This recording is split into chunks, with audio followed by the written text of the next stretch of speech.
Hello, everybody, and welcome to episode 5 of the Thirsty Beagle podcast. I am joined in studio in the Opubco studios today by a special guest, Mike Turek from Old Germany Restaurant. Guten Tag.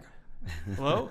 He is the organizer of the annual Choctaw Oktoberfest, and it's right up upon us now. It starts this Friday, August 31st. Indeed. And Mike, let's just dive right into it. Give me the basics on Oktoberfest, the dates, times, all these things that people need to know. August 31st, that's this Friday at 5 p.m. We will start out the 22nd annual Oktoberfest. At 5:30 p.m., we'll stab the ceremonial keg, and then we'll go all the way through the following Saturday, September 8th. So it's a 9-day festival now. We decided to go ahead and just be open on Labor Day and on Tuesday, where last year we were closed. So we're just going to go straight through. We've had good response from our volunteers to sign up for it. We've got a couple hundred volunteers that are helping with all of our booster clubs to make this work. Now, give people the idea of the location. Okay. This is located in Choctaw Creek Park, which is in the heart of Choctaw. If somebody wants to just Google map it, 2001 North Harper Road. So it's halfway between Northeast 23rd and Northeast 10th on Harper Road in the Choctaw Creek Park. So when you pull into the main gate, just take a right turn and just follow the signs. And it takes you all the way down to the bottom where the Oktoberfest itself is located physically, is in the bowl, if you will, of the center of that big park. And so it's kind of neat because we can park 3,000 cars, so we have plenty of parking, and we have about 8 golf carts that will pick you up, so you don't have to walk all the way to the gates. That makes it nice and easy. Oh yeah. But you get to the main gate, just come on in. It's $5 entry, and children under 12 get in free. And then you basically, for that $5, you get a free concert because we rotate 4 different bands to play German music. And people go, wow, is it going to be all Oompa music? It's going to be a lot of Oompa music, but there's also some variations of music, like the Alpenmusikanten will play a Pink Floyd version of an old standby Sound of Music tune, and so they have some fun with the crowd. And then we, for the first time ever, we're going to have the Monster energy drink FMX motocross stunt team that's going to perform on Friday evening and Saturday afternoon. So this is something new that just kind of came to us on the last minute. So this would be really cool for the younger crowd to come see that. But for the real young kids, we have a children's tent called Kinderzelt. All the activities inside that tent are free. They'll be face painting and things like this. Now we're trying to hire a face painter, but we have some people that are manning that, so they have some games to play and all that. And then immediately adjacent to the children's tent is the moon bounces, so the bouncy village, if you will. That's got everything from rock climbing walls to gravitrons and all. I mean, we even have a little train that kids can sit in, and the train goes around the festival site. So it's kind of cool. It sounds like pretty much everything is going to be there. Everything and anything you could want at a festival. Anything you can imagine will be there. You're absolutely right. Well, I'll tell you what. I don't know why people are complaining about too much German music when the festival is called Oktoberfest. That's right. I mean, I think you should be hoping you get that when you go there. It's one of those things. The younger crowd likes a little bit of this. Sure. So what do? We created a second stage, and on this second stage in the evenings, we have the band called Uncalled For that plays everything from a little bit of country to rock and roll, classic rock, and so they could do it all. And so that's kind of fun to have a little secondary entertainment area near where the children's tent is. It gives people an opportunity to listen to something a little bit different. If they've danced the chicken dance one too many times and they need a little break, they can do that there. The nice thing is we made that a bigger tent. It's actually tents that come from Germany, so they're really big frame tents.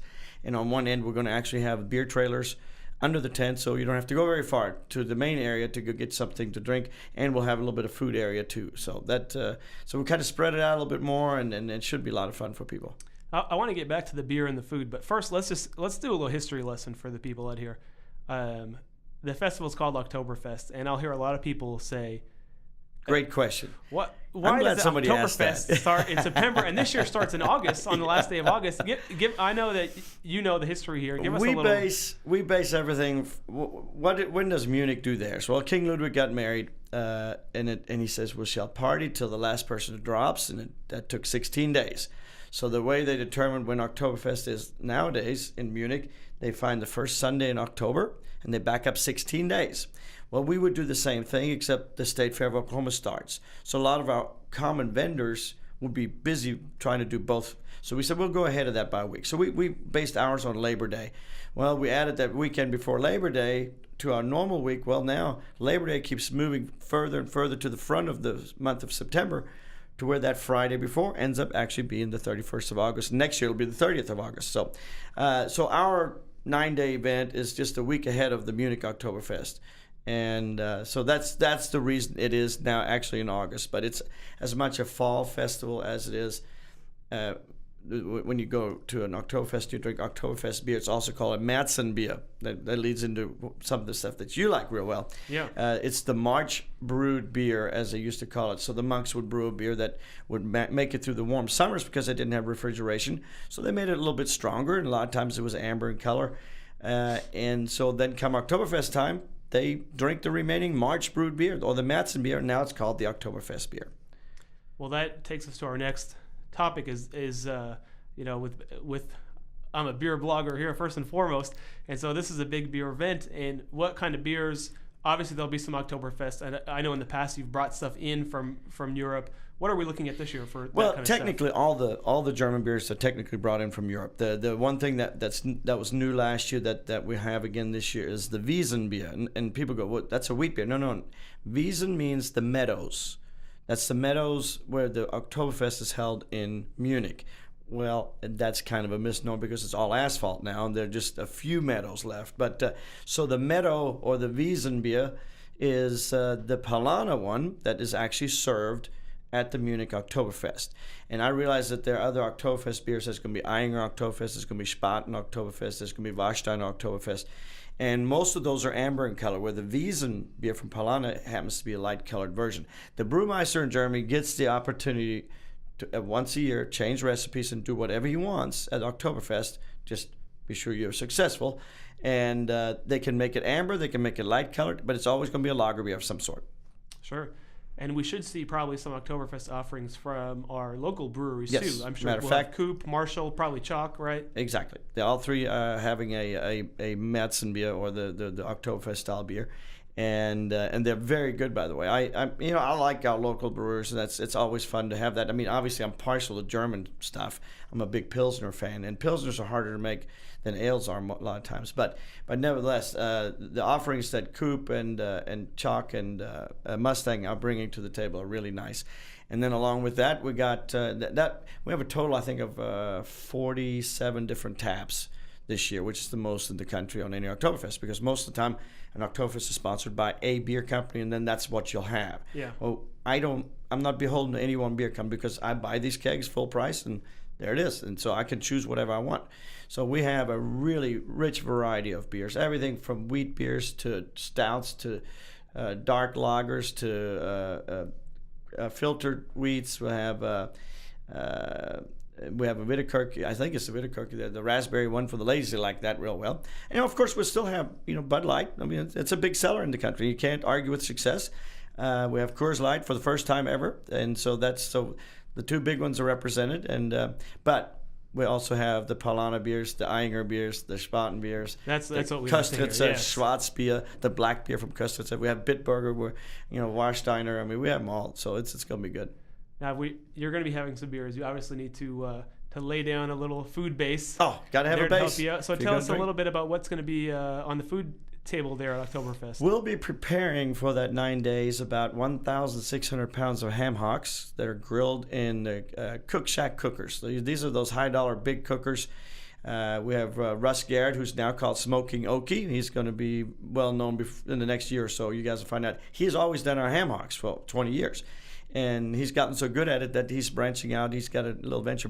So we'll be cooking these great Cook Shack cookers, 2 of them, with our chickens, turkey legs, and of course the ham hocks. And then we'll have schnitzel sandwiches, schnitzel dinners. We'll have all the brats, the smoked, the regular brat, knockwurst, and then we'll have the potato pancakes. We'll cook 6,000 pounds of potatoes to make potato salad. The mayonnaise-based cold potato salad from Germany in the Frankfurt area where we're from, and of course red cabbage sauerkraut, apple strudel, and of course pretzels. So there you go. That'll soak up a lot of alcohol. It all sounds very good. Let's talk just a little bit about kind of how it works when you go to the festival. You said you pay your $5 to get in. And Once you get in, that's it. You just start strolling in. Be sure to get your wristband if you're going to drink, and you have to bring your ID. A lot of people forget to bring their ID. Bring your ID because everybody will be ID'd, and then you start partaking in beer or some food. And you buy the drinks and the food separately. Everything right? is done with coupons. And so what you got to do is find one of those 4 coupon stands, and there'll be other auxiliary coupon stands in the festival area. And you just exchange a cash credit card for coupons. And the reason we do coupons, people go, why do you bother with that? Well, volunteers don't like to handle cash. It scares them to have cash sitting around. So we do everything based on coupons, and then nobody has to worry about anything. So it's just exchange it to coupons, and then you can buy anything on the grounds with coupons. Now there are a couple of the one vendor we have. They sell the beer steins and the hats and all the Tyrolean hats and all this. They actually accept credit cards there. And then we also have a full bar. We don't just do beer. We have actually German wines, very nice ones, and we have full bar capability. So there we take credit cards also. So if you want to change some coupons, you can do that at multiple locations. But the key is get your wristband, and then you're good to go. And what about the hours? Is it 5 o'clock every night? No, it's only on, well, I guess for lack of a better description, work days we start at 5 because it takes people time to get off work. So like Friday, the first Friday is 5 p.m. Then Saturday, Sunday, Monday, noon to midnight. And then Tuesday, Wednesday, Thursday, Friday, the main week is from 5 o'clock on till midnight. And then the last Saturday will be open from noon to midnight. And we'll finish at the very end. If I'm still standing, we'll do the snake dance and finish it in a conga line of some sort. So we always do that. So. Is there anything else that you want the listeners out there to know about the festival? I mean, it's now, you said 22. This is the 22nd annual. I mean, would you say this is the biggest one you've had yet? I mean, it will be, just because we have additional seats, and we made more room for parking. We cleaned out some areas in the park, the city did, and so we can actually park more cars. And everything is just more, you learn in time how to streamline an event, and then you got the same volunteers coming back, and your setup is a little bit quicker because you know what you did last time. This layout this year is probably going to be the size it's going to stay, just physically for the park. That's what we're going to leave it at. So this will be, with the 2 new German tents, we'll have the sports chalet, which means we'll have 3 big screens, so you get to watch all the games. You're not going to miss one bit of football. You can't miss the opening weekend of college football. No, you can't. No, so it doesn't matter how cheesy the games are. You still want to see what they got when it's real action. And so we'll show all the games on the big screen. So you're not going to miss out on anything. And and we always say, drink responsibly. Sure. We can call the yellow cab anytime anybody needs a ride. But best thing to do is bring your designated driver, and that way, designated drivers, they get free soft drinks and water, so they don't have to buy any soft drinks or water. We just, for the courtesy of being a designated driver, we'll go ahead and fix you up with soft drinks. Well, that sounds very good. Mike, thanks for joining us here. Listen, on the I appreciate today. you being a partner all these years. You helping us out with your blog and all that. So that's greatly appreciated. Oh, no problem. Remember, that's the annual Choctaw Oktoberfest, 22nd version this year. It's going to start this Friday, August 31st, 5 o'clock. Ceremonial stabbing of the first keg at 5:30. You can stay with the Thirsty Beagle blog for more coverage of Oktoberfest and anything else on the Oklahoma beer scene. That's at blog.newsok.com/thirstybeagle, and we'll catch you next time on the podcast. Thanks.